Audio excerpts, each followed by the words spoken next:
Hello, welcome to a brand new series we're starting here called Storytime with Moto. Today's episode is going to be all about cold versus hot sake.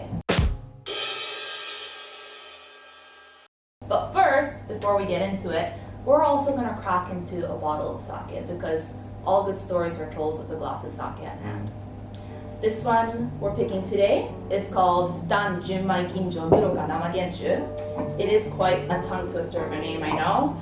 But it's absolutely delicious and perfect for this episode, and I'll explain more about this sake and why I picked it for this episode later on. But first, into the story we go, and also a sip. Ready? Cheers!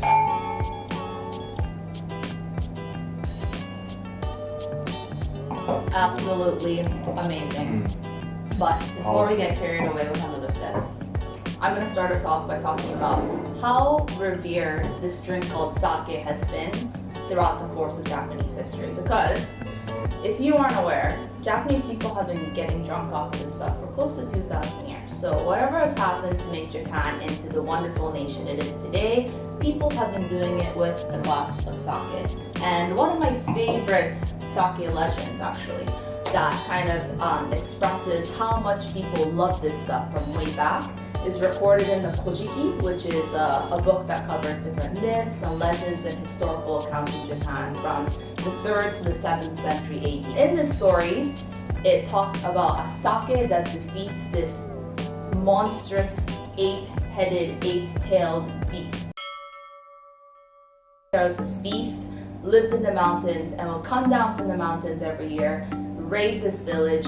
The daughters in the village would be eaten alive by this monster. But one day there was this couple that was grieving because their 7 out of their 8 daughters had been eaten alive by this beast, and they knew that their last daughter would probably be eaten alive this year as well. There's this spirit god person called Susano, and he comes to the couple and says, "I will save your daughter from this beast. I will kill the beast, but in return, I want to ask her for her hand in marriage." Now, Susano wonders how he could kill the beast, so he has this genius idea of filling a tank full of sake and putting it near where the beast lives.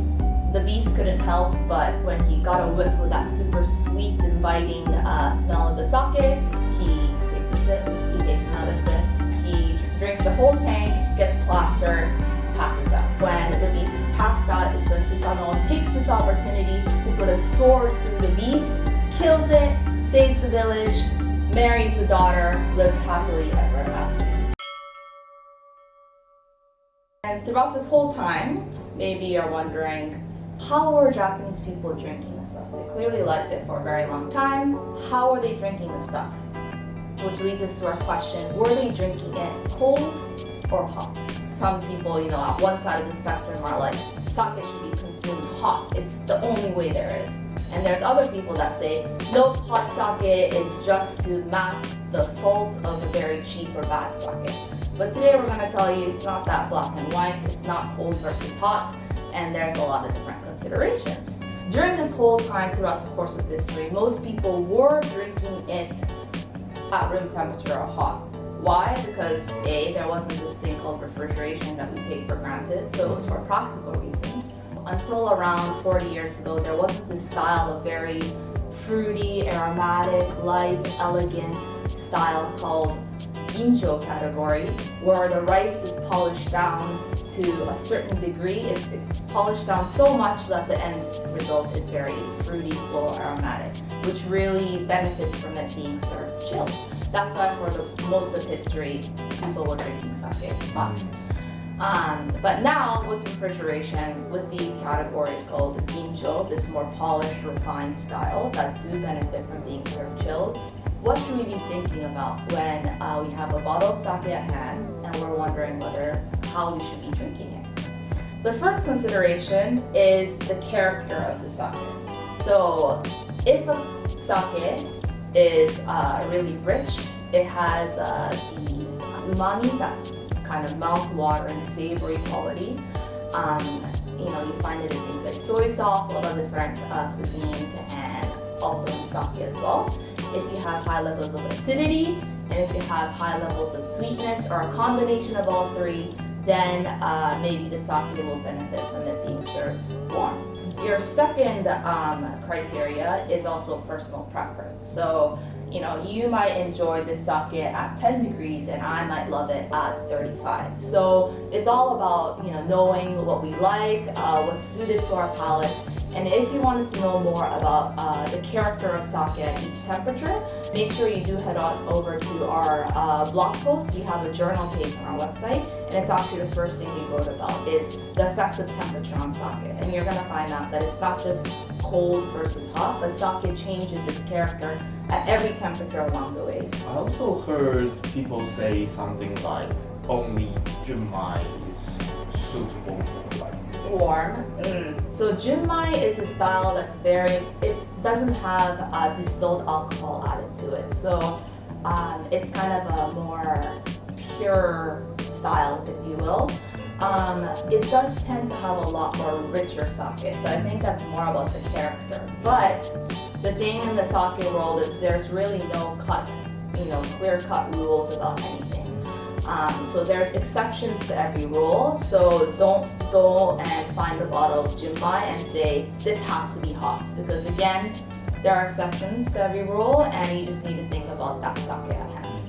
Third criteria, also you should think about your environment. So food pairings are an issue. You're eating it with food, are you eating it with really rich foods that maybe would benefit from having it being paired with a kanzake or that hot sake that we're talking about. Or seasonality is also another huge consideration. In the summertime, I personally love to reach for that thirst quenching, super spritzy, very vibrant type of sake. So seasonality, food pairings, all those things are considerations. Coming back to the star of the show here, this one right so here. So you would warm this one up? Yeah, so this one is really interesting. The reason why I picked it is because, so if we break down the name, it's a Junmai Ginjo. So Ginjo is that highly polished style of sake that we were talking about. So you would think it's good to be served chilled, which we're drinking right now, and it's absolutely delicious. When chilled, it's highlighting that more kind of fresh, aromatic, fruity quality. It's also Muroka, nama, Genshu, which means it's unfiltered, it's unpasteurized, and it's not diluted with water. So it's a very raw, kind of very natural product, and it being served chilled highlights those aspects as well. Pasteurized sounds a little bit not safe. There are still, living organisms in the sake, so that's why it's not about safe or unsafe, but it's about taking precautions. So you do need to keep unpasteurized sake in the fridge. That is one thing. Whereas pasteurized sake, perhaps it's fine to maybe just store it in a cool place away from direct sunlight, of course, but it doesn't necessarily have to be in the fridge. But for unpasteurized sake, you should maybe keep it in the fridge. So it's a little bit like kombucha, no? Yeah, exactly. Like living yeast. Exactly. So there we go. Unpasteurized, think of kombucha, keep it in the fridge. It's very raw, really organic, really good stuff. So served chilled, it's highlighting all those aspects. But this also has this kind of oatmeal quality. It has that umami from the rice that comes through. Kind of has that nuttiness as well. It also has this really juicy sweetness. So again, umami, sweetness, acidity, any one of these things, if there's a lot of it, probably means when you heat it up, it'll taste really good as well. So this I love also around 45 degrees, absolutely delicious. It tastes more rich, it tastes more sweet, really, really good. So it'll depend on what I'm doing in that moment in time, whether I want to have this chilled or warm. But then you will just kill all the yeast when you warm it up, right?